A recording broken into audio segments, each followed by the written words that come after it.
Bonjour à tous. Alors aujourd'hui, on va attaquer un nouveau chapitre, le chapitre 12, qui va nous parler des isométries dans un espace euclidien. Alors aujourd'hui, on va traiter seulement cette partie-là, sur les matrices orthogonales, et je vous laisserai un petit exercice à la fin. Alors, on va tout de suite fixer dans tout ce chapitre un espace euclidien qu'on va appeler grand E. Alors, je vous rappelle qu'un espace euclidien, c'est un espace vectoriel sur les nombres réels, c'est-à-dire que s'il y a des constantes lambda qui apparaissent, c'est des nombres réels, qui est de dimension finie, et qui possède un produit scalaire. Il existe un produit scalaire. Voilà, il existe un produit scalaire qu'on note en général comme ça. Voilà. Par exemple, on peut travailler avec R2, avec R3, et plus généralement aussi avec les polynômes de degré inférieur ou égal à n. Donc vous voyez par exemple sur R2, R2 c'est bien un espace vectoriel sur R, il est bien de dimension finie, la dimension c'est 2, et le produit scalaire qu'on met dessus, c'est le produit scalaire canonique qu'on connaît depuis le lycée, et pour R3 c'est pareil. Pour Rn crochet x, il y a des produits scalaires, il n'y en a pas de canonique, mais voilà, il y a des produits scalaires qui existent. Donc on va travailler avec grand E. Et on va noter aussi la norme avec 2 barres ici. Alors peut-être, je vous rappelle également que ça c'est quelque chose à savoir. La norme, c'est toujours associé à un produit scalaire. C'est quelque chose dont on va avoir besoin. La norme associée au produit scalaire, en général c'est ces notations qu'on utilise. En produit scalaire, qu'est-ce que c'est ? Eh bien c'est une application et elle est définie par, alors là je vais me placer sur l'espace vectoriel E, pour tout x dans E, la norme de x, c'est toujours la racine carrée de x scalaire x. Voilà. Alors, une fois que ça s'est posé, on va définir ce qu'on appelle des matrices orthogonales. Alors, pour ça, on a besoin d'avoir une matrice carrée de taille n à coefficient réel. Et la première chose, avant de définir ce qu'est une matrice orthogonale, c'est cette observation qu'on ne va pas démontrer, c'est que cette égalité-là, transposée de m fois m égale l'identité, c'est-à-dire que m est inversible d'inverse transposée de m, c'est équivalent au 2i, qui consiste à dire que la famille des colonnes de m est une base orthonormée de Rn. Alors, on va pas le faire, mais si une matrice vérifie l'une des deux, ça peut être, de toute façon, elles sont équivalentes. Donc, si une matrice M vérifie l'une des deux conditions, eh bien, on dit que la matrice M est une matrice orthogonale. Et l'ensemble des matrices orthogonales, on va le noter ON de R. Ce qui signifie que ON de R, qu'est-ce que c'est ? C'est l'ensemble des matrices orthogonales de Mn de R. Donc, c'est un ensemble. À l'intérieur, il y a des matrices carrées de taille n à coefficient réel et qui vont vérifier l'ensemble des matrices telles que M est orthogonale. Et il y a 2 façons de démontrer qu'une matrice est orthogonale. Il y a première façon, deuxième façon. Ça va dépendre du contexte. En général, la deuxième façon est beaucoup plus facile parce que ici, il va y avoir pas mal de calculs. Il faut d'abord calculer la transposée, ensuite il faut faire un produit. Ça va vous demander probablement un petit peu de temps, mais ça sera utile sur certains... Ça dépend du contexte. Si on vous donne la matrice, si on vous donne une matrice et on demande de vérifier qu'elle est bien orthogonale, c'est le numéro 2 qu'il faut utiliser. C'est vraiment beaucoup plus rapide. Alors peut-être, essayons de réfléchir un petit peu, quel type d'exemple de matrice on connaît qui est orthogonale. Il y en a un qui tombe tout de suite, c'est la matrice identité. La matrice identité, alors je vais travailler avec une matrice de taille 3, mais c'est vrai avec une matrice d'identité quelconque. La matrice identité est orthogonale, car il y a 2 façons de le faire. Soit vous dites que... Donc je vais prendre la matrice identité et je vais regarder identité transposée fois identité. La transposée de la matrice identité, c'est l'identité. Et lorsque je fais le produit de 2 matrices identité, ça me fait la matrice identité. ok. Donc le point I, il est vérifié. On aurait pu faire avec la deuxième façon, qui consiste à dire que la famille des colonnes de M est une base orthonormée. C'est pas plus dur. Donc on est d'accord que là, ce que je viens de faire ici, c'est une première méthode, mais il y en a une deuxième qui lui est totalement équivalente. Qu'est-ce que c'est la matrice identité? C'est cette matrice-là. Je peux très bien noter C1, C2, C3, les colonnes de M, hein, c'est-à-dire que C1 c'est la colonne 1, 0, 0, C2 c'est la colonne 0, 1, 0, et C3 c'est la colonne 0, 0, 1. Eh bien, qu'est-ce qui est écrit ici? Ici, c'est écrit « La famille des colonnes de M est une base orthonormée ». Alors, ça veut dire quoi? Bien, ça veut dire qu'il faut vérifier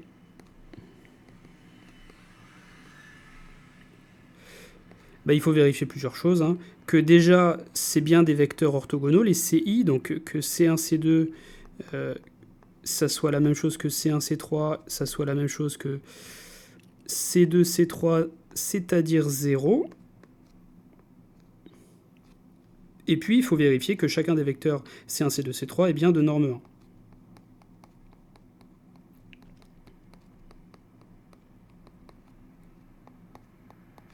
Et tout ça, c'est très facile. C'est pas compliqué à démontrer.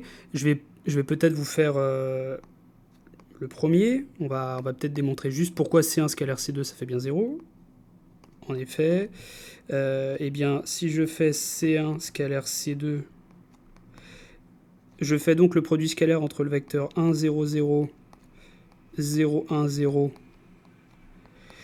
Et ça, c'est le produit scalaire entre deux vecteurs de R3. On choisit le produit scalaire canonique. Avec R3, là, on va choisir le produit scalaire canonique. Hein, en général, c'est ce qu'on fait toujours. Et donc, à chaque fois, qu'est-ce que c'est? C'est lui multiplié par lui, plus lui multiplié par lui, plus lui multiplié par lui. Voilà, donc ça fait 1 fois 0, plus 0 fois 1, plus 0 fois 0. Évidemment, ça fait 0. Voilà, de même. Et bien de la même façon, C1 scalaire C3, on se rend compte que ça fait 0, et ça fait également C2 scalaire C3, c'est pareil, tout ça, ça fait 0. Voilà. De plus, calculons l'une des normes. Eh bien, je sais pas, on va par exemple faire la norme de C1. Alors, la norme du vecteur C1. Quand on travaille avec le produit scalaire canonique, ici, ce sont des vecteurs de... Ça, c'est un vecteur de R3. Donc, lorsque je vais calculer sa norme, eh bien, vous avez deux choix possibles. Soit vous revenez à la définition qu'on avait vue ici, vous revenez à cette définition-là, voilà. Ou alors, vous le connaissez en fait par cœur parce que c'est quelque chose que vous avez vu au collège et au lycée depuis longtemps, mais ça revient au même de revenir à la formule, tout ça c'est pareil. Et bien ça fait racine de 1 au carré plus 0 au carré plus 0 au carré, ce qui fait évidemment racine de 1 qui fait 1. Voilà. Et de même, on peut vérifier que la norme de C2, c'est bien la norme de C3, c'est bien 1. Voilà. Donc là, on a fait beaucoup de choses, mais ici, vous voyez, on se dit, ah bah là, c'est beaucoup plus simple. La première méthode, la méthode 1, elle est beaucoup plus simple que la méthode 2. La méthode 2, on a vu qu'il y a beaucoup de calculs. Oui, parce que là, c'est la matrice identité, mais vous allez voir, on va faire un exemple. Quand il commence à avoir des coefficients qui sont non nuls, c'est quand même beaucoup plus... je trouve que c'est beaucoup plus pratique de faire avec les colonnes. Donc là, on a vérifié que la méthode 2, c'était OK. Donc là, on a bien démontré que la matrice identité était une matrice orthogonale. Alors, on va faire la matrice grand A ici, on va travailler avec celle-là. Donc, vous devez démontrer que cette matrice A est orthogonale. Alors, peut-être, nous, ce qu'on va faire, on va faire la matrice B, nous. Je vous laisse faire à la maison la matrice A. Donc, on va faire la méthode 2. On va noter C1, C2, C3, les colonnes de B. C'est-à-dire que, alors là, il ne faut pas se planter, hein. Peut-être que je vais l'écrire, c'est-à-dire que C1, attention, la première colonne de B, ça n'est pas de 1, 2. Parce qu'il y a ce coefficient 1 tiers qu'il faudrait rentrer. Là, en fait, il y a une factorisation par 1 tiers. Donc, il faudrait rentrer ce 1 tiers. Ça le multipliera à tous les coefficients. Ok. Et donc, la première colonne de la matrice B, ça n'est pas de 1, 2, c'est plutôt 2 tiers, 1 tiers, 2 tiers. Voilà. C2, qu'est-ce que c'est? Bah, c'est 2 tiers, moins 2 tiers, moins 1 tiers. Donc là, le piège, c'est d'oublier ce coefficient 1 tiers. Et 1 tiers, 2 tiers, moins 2 tiers. Maintenant, bah, on va pouvoir vérifier que ces colonnes C1, C2, C3 forment bien une base orthonormée de R3. Alors pour ça, qu'est-ce qu'il faut faire? Il faut calculer les produits scalaires. Alors, sur une copie, vous en faites un et vous dites de la même façon, on trouve. Voilà, on veut juste voir si vous êtes capable de faire le calcul. Alors, on va le faire juste pour C1, C2. Donc, pour C1, C2, je rappelle, ça fait lui fois lui, plus lui fois lui, plus lui fois lui. Ok, c'est x, x' plus y, y' plus z, z'. Alors, on l'écrit. Ça fait 2 tiers au carré, moins... Alors, peut-être j'écris tout, plus 1 tiers fois moins 2 tiers, et plus 2 tiers fois moins 1 tiers. Et donc, on va obtenir exactement ce qu'on veut, puisque ça fait 2 tiers au carré, moins 2 tiers, moins 2 neuvièmes, donc ça fait moins 2 tiers au carré. Ok. Et ça fait 0. Voilà. De même, vous faites exactement ça sur une copie. Pas la peine de faire tous les autres. Là, vous montrez en fait au correcteur que vous savez très bien faire un produit scalaire, qu'il n'y a aucun problème. De même, on trouve 0. Vous faites une seule norme. On va faire par exemple la norme de C1. Alors, on se rappelle, c'est racine de lui au carré, plus lui au carré, plus lui au carré. C'est la définition d'une norme avec le produit scalaire canonique de R3. Ce qui fait 2 tiers au carré plus 1 tiers au carré, plus 1 tiers au carré. Alors ça va faire 4 neuvièmes plus 1 neuvième plus 1 neuvième. Qu'est-ce que je raconte? Est-ce que c'est bien ça? Non. Ici, c'est 2. Donc ça va faire... quand je mets au même dénominateur, bah, ça fait 9 neuvièmes, qui fait racine de 1, qui fait 1. De même. On vérifie également que la norme de C2, c'est bien égal à la norme de C3, qui est bien égale à 1. Ok? Et donc, ainsi, la matrice B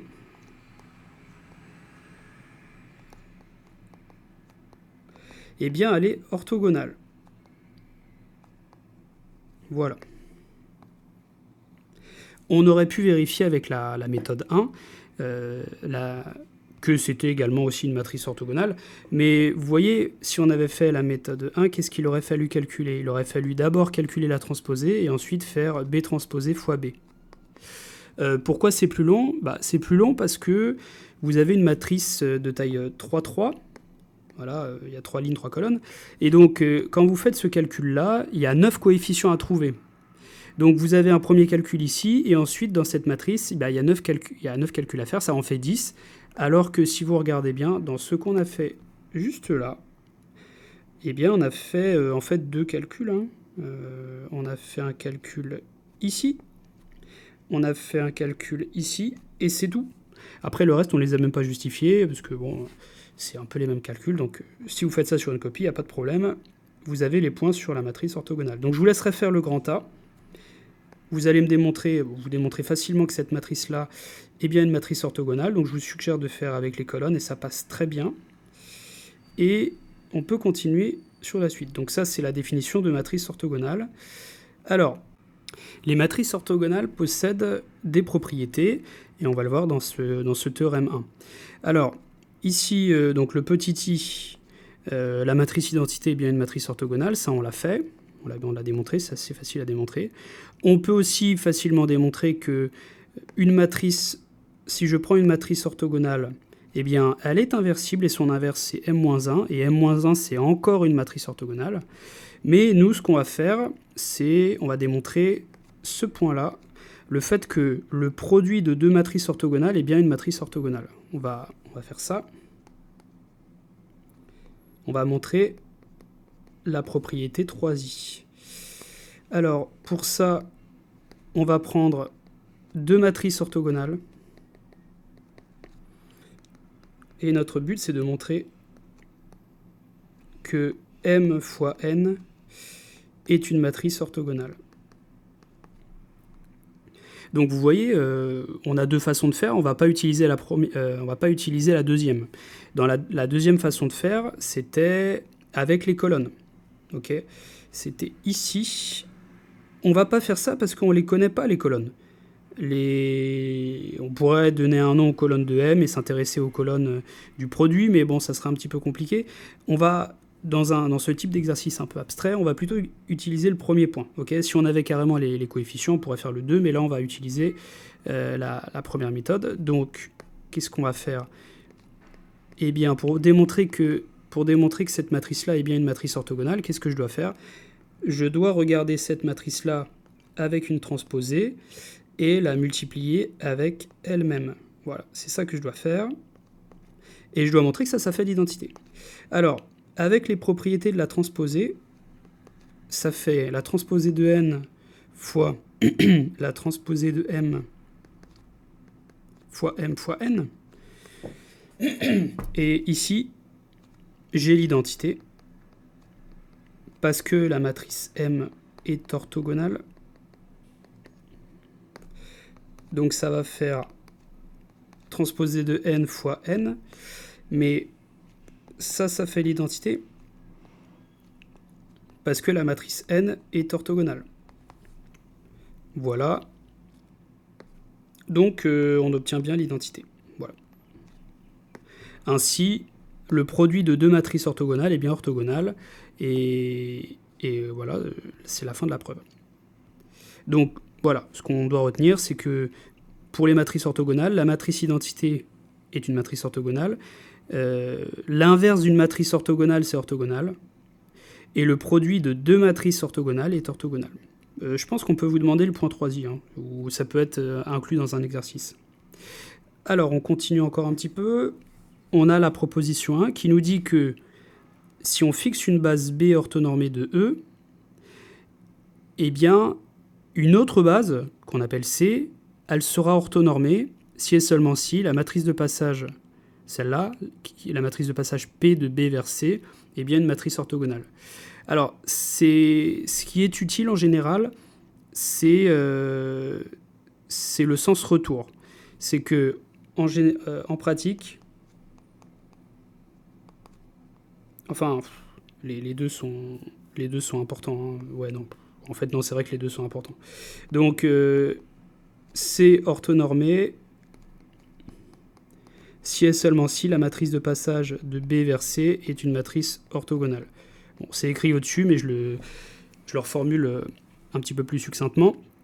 C'est vrai que ça peut être utile. Hein. Si par exemple on vous demande, si on vous donne une matrice et on vous demande de démontrer qu'elle est orthonormée, si vous n'avez aucune information dessus, bon en fait peut-être que la matrice qu'on vous donne est une matrice de passage et que la base de départ est déjà orthonormée, voilà, et que les deux bases sont orthonormées, donc au final vous avez une matrice orthogonale. C'est pas impossible qu'on vous donne ça. Ça peut être aussi un moyen, cette proposition, de démontrer qu'une base est orthonormée en regardant la matrice de passage.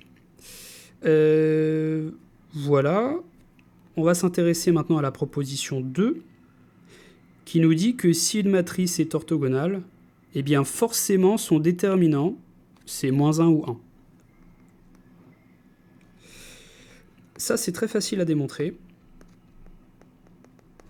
Donc, prenons une matrice orthogonale. Encore une fois, je vais traduire le fait qu'elle soit orthogonale, non pas grâce à ces colonnes, parce que j'ai pas d'infos sur ces colonnes, je vais utiliser la relation M transposée fois M égale identité. Alors, ça fait M transposé fois M est égal à l'identité. Je vais composer cette égalité par la fonction déterminant. Ça va me donner déterminant de M transposé fois M est égal au déterminant de la matrice identité, qui vaut 1. Mais le déterminant d'un produit, c'est le produit des déterminants, donc ça fait déterminant de transposé de M fois déterminant de M égale 1.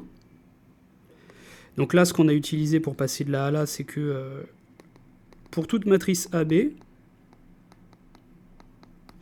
le déterminant de AB, c'est le déterminant de A fois le déterminant de B. Ensuite, on peut continuer. On a un résultat sur la transposée. Le déterminant de la transposée, c'est le déterminant de la matrice de départ.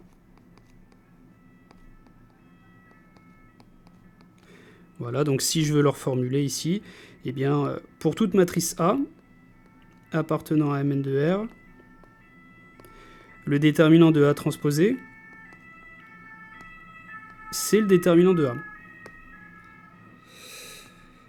Donc au final, qu'est-ce qu'on a? On a que le déterminant de M, le tout au carré, est égal à 1. Donc on n'a pas le choix, le déterminant de M, c'est forcément plus ou moins 1. Ça peut être soit moins 1, soit 1. Voilà. Donc c'est très important d'être à l'aise avec toutes ces petites propriétés sur le déterminant, propriétés du déterminant et de la transposée. Tout ça, c'est des choses quand même très utiles qu'on utilise régulièrement en pratique. Donc si je fais ces démonstrations, c'est qu'en général, dans les exercices, on utilise ce genre de technique. Donc voilà, on retient que quand on a une matrice orthogonale, eh bien son déterminant, c'est plus ou moins 1. Okay. Alors ensuite, on a défini les matrices orthogonales. On peut définir ce qu'on appelle le groupe spécial orthogonal, qui est un ensemble de matrices que l'on note SON de R ou SON, mais bon, là j'ai mis les deux notations, mais très souvent celle-là on ne l'utilise pas trop, c'est plutôt celle-là qu'on utilise. Eh bien, qu'est-ce que c'est? C'est l'ensemble des matrices orthogonales qui ont un déterminant égal à 1. Donc, si on veut l'écrire, SON de R, concrètement, c'est un ensemble. Ce qu'il y a dedans, c'est des matrices telles que, premièrement, M est orthogonale, et deuxièmement, le déterminant de M, ça fait 1. Voilà. Et c'est un autre ensemble qu'on va étudier parce qu'il possède plein de propriétés intéressantes, un petit peu comme les propriétés des matrices orthogonales par rapport aux produits et à l'inverse, on va le voir juste après. Mais on va d'abord faire un petit exemple, on va faire celui-ci. L'autre, je vous laisserai le faire. Donc là, ce qu'on va faire, on va démontrer que la matrice A est une matrice orthogonale, mais ce n'est pas une matrice qui appartient au groupe spécial orthogonal. Alors, premier point. Ah oui, alors peut-être, petite précision sur cette notation. Quand on écrit ça, donc appartient à ON de R privé de SON de R, ça veut dire que la matrice A, elle appartient à O3 de R, mais elle n'appartient pas à SO3 de R. Donc il y a deux choses à démontrer. Montrer l'appartenance à O3 de R, et montrer que ça n'appartient pas à SO3 de R. Donc on va le faire en deux temps. On va montrer que grand A est une matrice orthogonale. Et pour ça, c'est facile, parce qu'on a une expression avec ses coefficients. Donc on va le faire avec les colonnes, comme on a fait tout à l'heure. Rebelote, notons C1, C2, C3.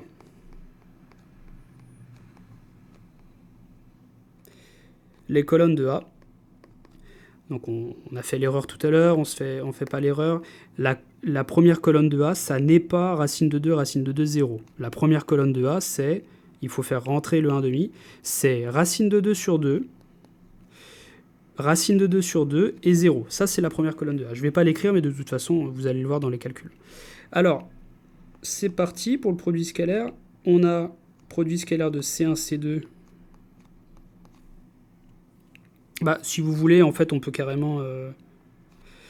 peut-être... Là, en fait, la première colonne de A, donc je l'ai dit, on peut mettre le racine de 2 en facteur pour la colonne, hein, ça c'est possible. Donc, moins racine de 2, racine de 2, 0. Regardez ce qu'on peut faire ici. Ça, c'est un vecteur de R3. Ça, c'est un réel. Les nombres réels, on les prend et on peut les retirer du produit scalaire. On fait la même chose avec lui aussi. Ok. Donc en fait, les nombres réels, on les retire du produit scalaire, on laisse bien les vecteurs à l'intérieur. Et donc, eh bien, qu'est-ce qu'on va obtenir? Ça, c'est juste pour vous faciliter les calculs, hein. Ça fait 1 quart multiplié par le produit scalaire entre racine de 2, racine de 2, je regarde si je ne me plante pas, 0, et moins racine de 2, racine de 2, 0. Et donc ça fait... Alors, encore une fois, c'est lui fois lui, plus lui fois lui, plus lui fois lui. On est d'accord? Je dis ça parce que là, je ne vais pas l'écrire, je vais simplifier un petit peu. Donc ça fait racine de 2 moins racine de 2, ce qui fait moins 2. Ensuite, ça fait racine de 2 fois racine de 2 qui fait 2. Et puis après, ça fait 0. Donc on tombe bien sur 0. Et de même... Mais on ne va pas le faire. Sur une copie, ça marche, il n'y a aucun problème. Vous mettez... Si le calcul a bien été fait avant, il n'y a aucun problème. C1 scalaire C3 est égal à C2 scalaire C3. Et de plus, on va calculer la norme. On le fait juste pour le premier vecteur. Eh bien, la norme de C1, c'est la norme de 1 demi. Donc là, je réécris la première colonne, hein. 1 demi, racine de 2, racine de 2, 0.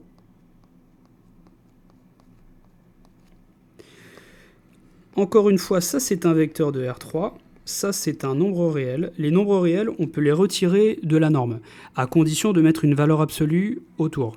Mais de toute façon, 1 demi est positif, donc pas besoin de mettre de valeur absolue. De toute façon, la valeur absolue, elle partira d'elle-même, vu que le nombre à l'intérieur est déjà positif. Bref, je peux retirer 1 demi. Donc ça fait 1 demi fois la norme de racine de 2, racine de 2, 0. On se rappelle comment calculer une norme facilement. C'est on somme tous les coefficients que l'on met au carré chacun. Racine de 2 au carré, plus racine de 2 au carré, plus 0 au carré.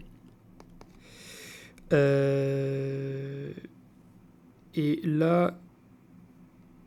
Et il manque une racine, évidemment. Voilà. Petite racine carrée. Sinon, ça marche pas. Racine carrée de, ça va faire 2 plus 2 plus 0, donc 4. Voilà, ça marche bien, et de même. Eh bien, les autres sont aussi de norme 1, et la justification est similaire, c'est pour ça qu'on ne le fait pas. Ainsi, on a démontré que la matrice A est bien une matrice de O3 de R, c'est bien une matrice orthogonale. On a démontré qu'elle était dans O3 de R, mais il faut maintenant démontrer cette partie-là. Le fait qu'elle n'appartienne pas à SO3 de R. Et ça veut dire quoi? Regardez un petit peu ce que c'est SO3 de R. Donc SO3 de R, c'est l'ensemble des matrices. Tel que, premier point, elle est orthogonale. Bon, nous, en fait, on a montré qu'elle est orthogonale. Mais deuxième point, déterminant de M est égal à 1. Donc pour montrer que la matrice A n'appartient pas à SO3 de R, il va falloir démontrer qu'en fait le déterminant n'est pas égal à 1. Alors on calcule le déterminant, donc racine de 2, racine de 2. Montrons que A n'appartient pas à SO3 de R. Alors, la matrice A, qu'est-ce que c'est? C'est 1 demi fois racine de 2, racine de 2, 0. 0, 0, moins 2. Alors là, je suis pas sûr que ça soit ça. Si, c'est ça. moins racine de 2 et moins 2 en bas. Ok. Vous devez démontrer que cette matrice n'est pas dans SO3 de RR. Alors, calculons son déterminant. Là, on va faire un développement suivant la dernière ligne, hein, ça marche bien. Voilà, si vous avez oublié plus, moins, plus, moins, plus, moins, plus, moins, plus, et on va balayer tous les coefficients de la troisième ligne. Hein. C'est comme ça qu'on fait un calcul de déterminant. Et donc, il va rester simplement moins 2 fois le déterminant de... Ah oui, alors, il ne faut pas oublier... oui, alors là, il y a un petit truc. Effectivement, il y a un petit truc, c'est que, attention, je l'ai écrit et je justifie après. Alors, le déterminant, on peut le noter avec des grandes barres. Je vais justifier juste après ce que je fais. Quand vous avez un coefficient devant une matrice et que vous voulez trouver le déterminant de la matrice, faites attention. Le coefficient, vous ne pouvez pas le retirer comme ça. Si vous avez une constante lambda et une matrice dans Mn de R, attention, le déterminant de lambda A, ça n'est pas lambda des 2A. D'accord? Faites très gaffe à ça. On a une formule quand même, on peut dire que c'est pas égal, enfin en général c'est pas égal, mais il y a une formule qui dit qu'en fait c'est lambda puissance n déterminant de A. Et qu'est-ce que c'est ce n? C'est le même ici que ici, d'accord? Donc nous, on travaille avec des matrices de taille 3. Donc nous, on travaille avec des matrices de taille 3. Ça, c'est bien une matrice de taille 3. Donc c'est 1 demi puissance 3. Ok, c'est pour ça que j'ai mis un puissance 3 ici. Alors, je vais faire un développement suivant L3. Et donc, je vais toujours garder mon 1 sur... Donc là, ça va faire 1 sur 8. Hein, fois moins 2. Et là, il va avoir le déterminant de racine de 2, racine de 2. Moins racine de 2, racine de 2. Voilà, donc ça va faire moins un quart multiplié par... Alors, je développe, et donc ça va faire 2 plus 2, et ça fait bien moins 1 qui est différent de 1. Et puisque le déterminant de A, ça n'est pas 1, alors A n'appartient pas à SO3 de R, tout simplement. On va peut-être le faire là-bas.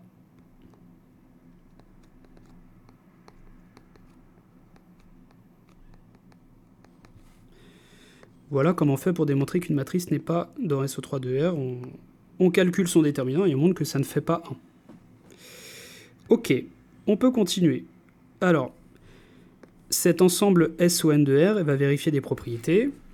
Alors, la première, le fait que l'identité appartienne à SON de R. Donc, je vous rappelle, hein, vous devez vérifier que pour appartenir à SON de R, vous devez vérifier qu'on a bien une matrice orthogonale et que le déterminant, ça fait bien 1. Hein. Vous avez premier point, deuxième point. Bon, la matrice identité, c'est bien une matrice orthogonale, on l'a démontré tout au début. Et la matrice identité, son déterminant, c'est bien 1. Donc les deux points sont vérifiés, donc ça, c'est OK. Hein.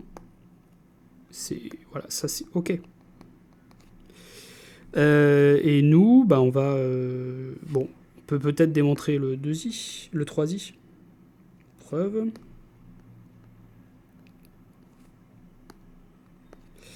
Prenons... Alors, preuve de 3i. On va prendre deux matrices qui appartiennent à SON de R, c'est-à-dire, je vous rappelle, deux matrices qui sont toutes les deux orthogonales, et ces deux matrices-là ont un déterminant égal à 1. Okay, alors, vous devez démontrer premièrement que la matrice Mn est orthogonale. Montrons. On doit démontrer que le produit est dans SON de R, c'est ce qu'on doit démontrer. Et on va le faire en 2 points. Premièrement, M fois N est une matrice orthogonale.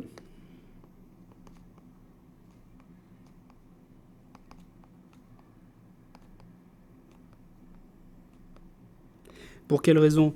Eh bien parce que les matrices M et N sont dans S ou N de R, donc c'est des matrices qui sont orthogonales. Et on a vu que le produit de deux matrices orthogonales était orthogonal. Donc là, il n'y a pas de... Là, c'est OK. En revanche, on doit justifier que le déterminant de Mn, ça fait bien 1. Bah, le déterminant de Mn, c'est, comme on l'a vu tout à l'heure, déterminant de M fois déterminant de N. Et ça fait 1 fois 1. Ça fait 1. Mais oui, parce que le déterminant de M, ça fait 1 parce que M appartient à S1 de R. Le déterminant de N, ça fait 1 parce que N appartient à S1 de R.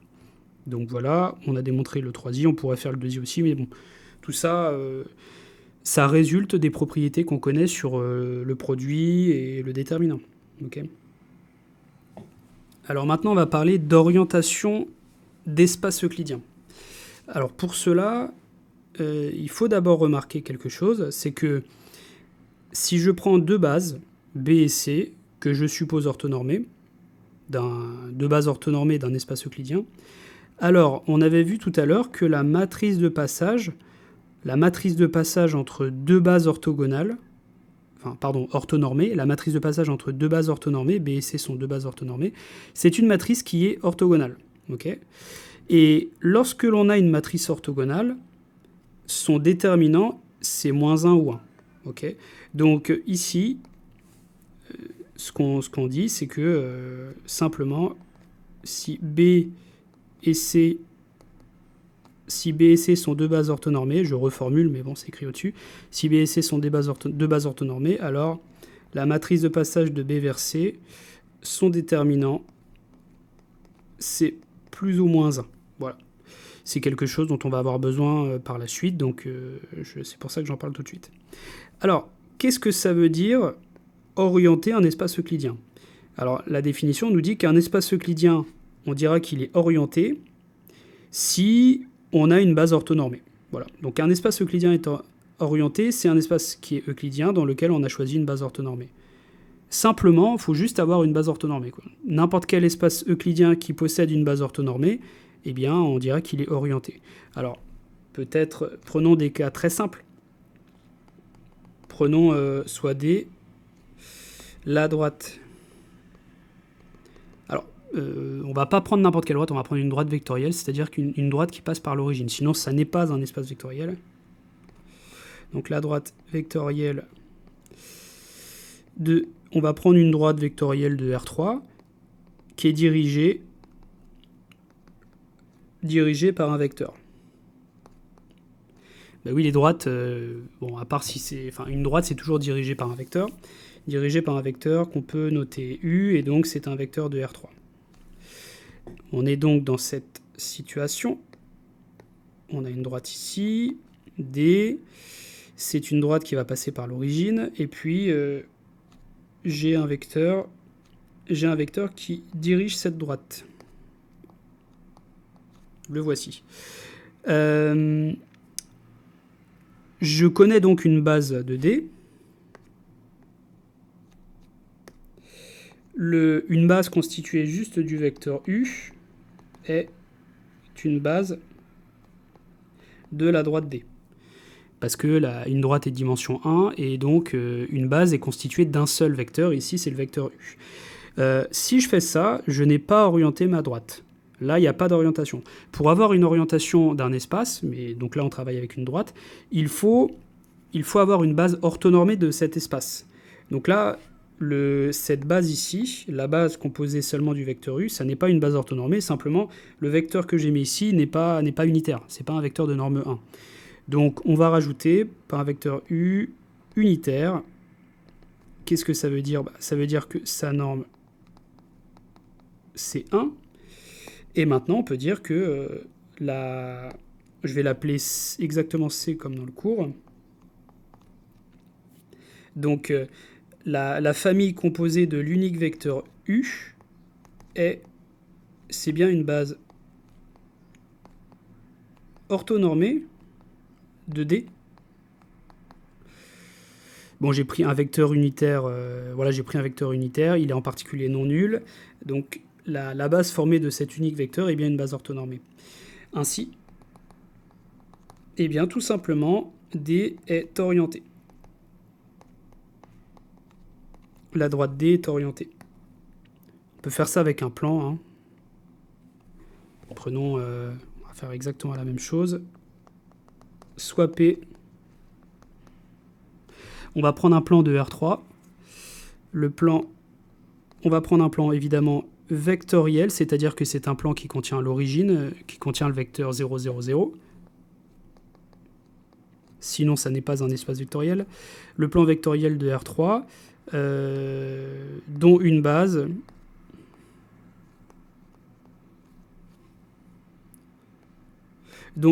orthonormée. On va aussi prendre une base orthonormée E1, E2. Alors, j'ai oublié le est. Et je vais lui donner un nom, je vais l'appeler C. Dans une base orthonormée est... Voilà. Eh bien, donc on est dans cette situation. Voilà, ici vous avez le plan P. On a à un moment donné, on a l'origine, hein. Ici 0, 0, 0. Et puis vous avez vos deux vecteurs. Là vous avez par exemple E1 et là vous avez E2. E1, E2. C'est un dessin en 3D. Évidemment, les vecteurs E1 et E2 sont perpendiculaires et ils sont de norme 1 parce que j'ai pris une base orthonormée. Okay. Donc c'est bien E1 scalaire E2, ça fait 0 et les normes de E1 et normes de E2, ça fait bien 1. Et bien en faisant ça, en ayant une base orthonormée du plan, on a bien orienté notre espace, on a bien orienté notre plan. Ainsi, le plan P est orienté. Voilà, c'est très simple. Pour orienter un espace, il suffit d'avoir une base orthonormée. Retenez toujours ça, c'est pas très compliqué. Un espace orienté, c'est un espace qui possède une base orthonormée. Et en fait, on peut toujours orienter un espace euclidien. Parce que tous les espaces euclidiens, un espace euclidien, c'est un espace vectoriel de dimension finie, il possède une base, et avec l'algorithme de Gram-Schmidt, on peut l'orthonormaliser. Donc en fait, c'est toujours possible d'orienter un espace euclidien. Ici, on l'a fait avec une droite. Là, on l'a fait avec un plan. Donc voilà, il n'y a pas de souci. Donc un espace orienté, c'est ça. Et une fois qu'on a défini l'orientation, on peut définir autre chose. Alors, on va prendre E, un espace euclidien orienté. Tout de suite, on comprend que ça veut dire que il existe une base orthonormée. Enfin, en fait, c'est écrit juste à côté, j'ai même pas fait gaffe. C'est écrit ici, orienté par une base orthonormée C. Donc, le fait que ça soit orienté, ça veut dire qu'il existe une base orthonormée. Bah voilà, je l'appelle C, cette base orthonormée. Maintenant, je vais prendre une autre base orthonormée B. Voilà, une autre base orthonormée B de E. Et on va dire que cette autre base B, elle est directe. Si la matrice de passage de C vers B est égale à un déterminant 1, et on va dire qu'elle est indirecte si la matrice de passage de C à B est de déterminant moins 1. Alors pour comprendre un petit peu comment ça marche, on va faire un exemple. Vous allez travailler dans R3, et cet espace R3, on va l'orienter. On va l'orienter grâce à la base canonique, IJK, donc le I c'est 1, 0, 0, le J c'est 0, 1, 0, et le K c'est 0, 0, 1. Mais je leur ai donné des noms, comme ça c'est plus rapide. Eh bien, avec votre espace euclidien orienté R et cette base C, vous allez démontrer que la base B1 est bien... Enfin, que la base B1 est une base directe et que la base B2 est une base indirecte. Alors pour ça, c'est très facile. Vous devez regarder le déterminant de la matrice de passage de la base C vers la base B1. Voilà, vous devez regarder ce déterminant-là. Alors, il faut évidemment connaître l'expression de la matrice de passage. Ça n'est pas compliqué du tout.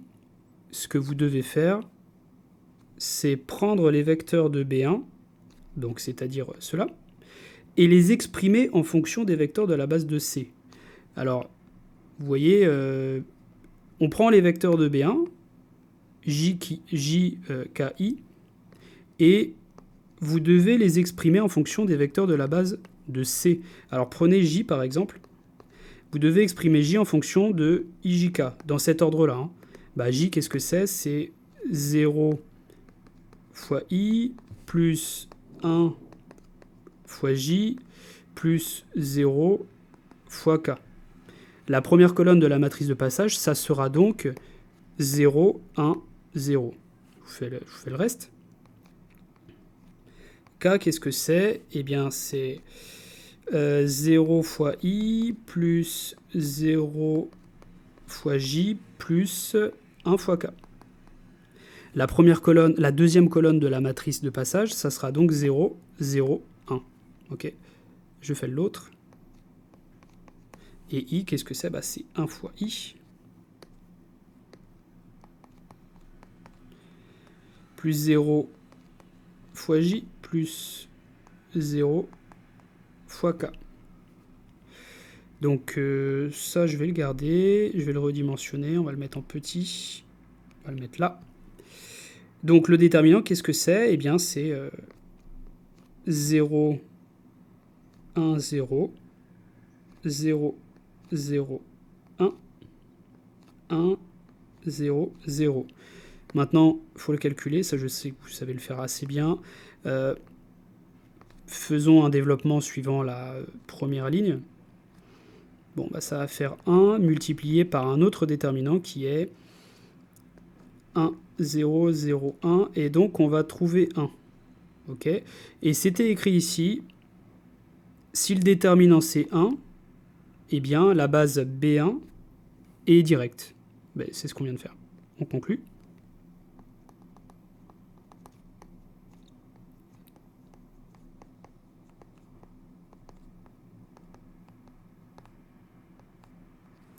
Ainsi, la base B1 est directe. Alors, ce que je vous laisserai faire chez vous, c'est de démontrer que, donc à faire,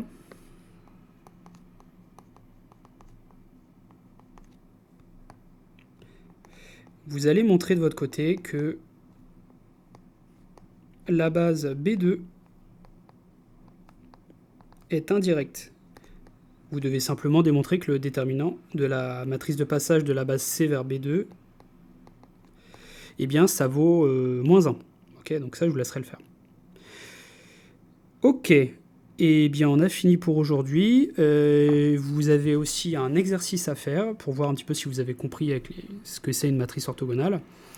Vous allez me déterminer plusieurs réels ici, A, B, C, D, E, tels que la matrice M qui est définie juste là, est bien une matrice orthogonale. Alors, c'est simplement donner un nom aux colonnes. Donc vous voyez par exemple la colonne 1 c'est 1 sur racine de 6, racine de 3, A racine de 3, etc. etc. Vous donnez un nom aux 3 colonnes et puis vous allez exploiter le fait que les colonnes de la matrice M doivent être une base orthonormée. Donc vous avez plusieurs produits scalaires en fait, ça va vous donner des systèmes. Hein.